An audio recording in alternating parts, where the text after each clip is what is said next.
Nickolaus, what has been the summary of what the ministers had to say regarding that security breach yesterday and that hostage situation?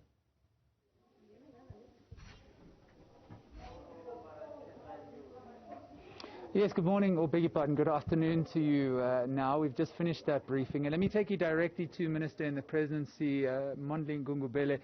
Minister, thank you very much for your time on Newsroom Africa. I mean, we have in essence an explanation from you that you're unhappy about being held against your will.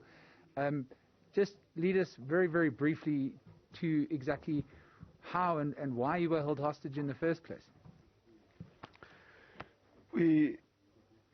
Maybe, as we said, that we could not agree on proceeding with the meeting. Having agreed to adjourn, we thought that was the time to leave. Doors were closed. We were not allowed to leave. The underlying reasons are better placed to those who are doing that. Minister, you said that you can't ask for an explanation from someone that's your political principal within government in both the ANC, Deputy President Thandi Modise.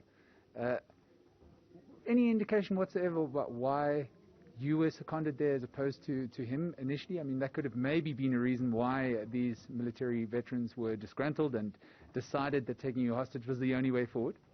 It's because we had assembled a team which was capable of doing what the Deputy President was going to do. That's my answer to that. I understand that you are pressed for time, going to another meeting, but let me end with this. Let me end with this and ask, you are in an election period, and I understand that both you and Minister Modise said that you're not ashamed, you're not embarrassed about this, but it is very, very difficult, wouldn't you think, to be able to have ANC members go to all corners of South Africa and say that you're with the people and you understand their plight. They should vote for the ANC come November the 1st.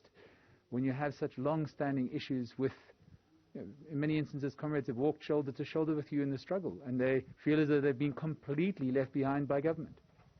Listen, the issues of addressing problems of the military veterans have never been easy issues anywhere, especially when you are building a new country, and a lot of items contesting.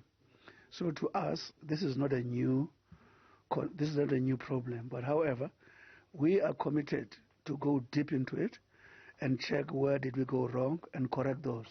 But to treat it as something that is totally exceptional and unique to South Africa would be wrong. Something is a development we're not happy about, but we are committed to go deep into the underlying issues and do our best to address those to the best of our ability. Last but not least, over 50 people have been arrested.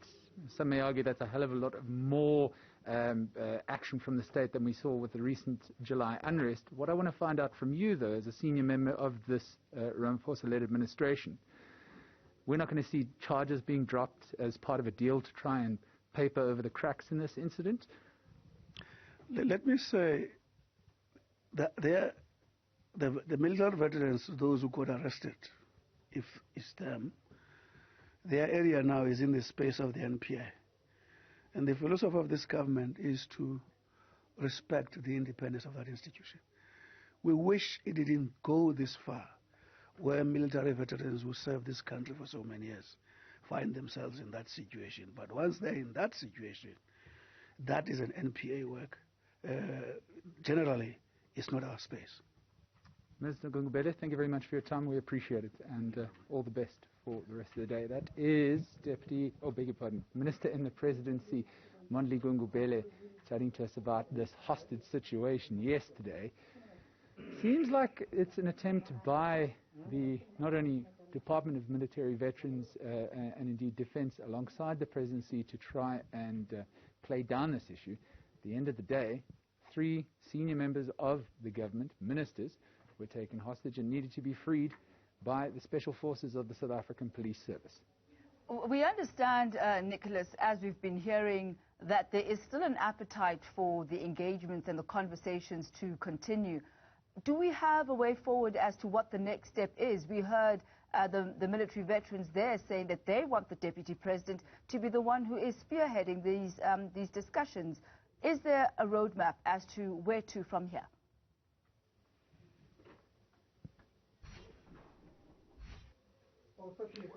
At this point in time, not exactly. We have had the Minister of Defence, Thandi Modise, saying that she's going to leave absolutely no stone unturned in looking at the amount of money that's been spent on military veterans programs to ensure that they are afforded the rights, opportunities and indeed respect that they deserve. No indication exactly when David Mabuza, the Deputy President, is going to meet with them, if at all, but an indication by Mondli Gungubele, the Minister in the Presidency, that the charges that are being brought against these people that were arrested is an assurance from him that the Ramaphosa administration is not going to interfere with that. So I mean, all we know at this point in time is that Thandi Modise, as Minister of Defence and Military Veterans, says that she's alive to the challenges that are being faced by really people that laid down their lives to bring South Africa their freedom, that they will try and address it as a caring government. But the people that have been arrested, well, it's too far gone for them now, and for all intents and purposes it seems as though they will be facing the full might of the law. And I wonder how that is going to be going down, seeing that, you know, they were assumedly acting as a collective, but that story remains to unravel in the course of time. Thank you very much, Nickolaus. That's our Nickolaus Bauer coming out of the GCIS offices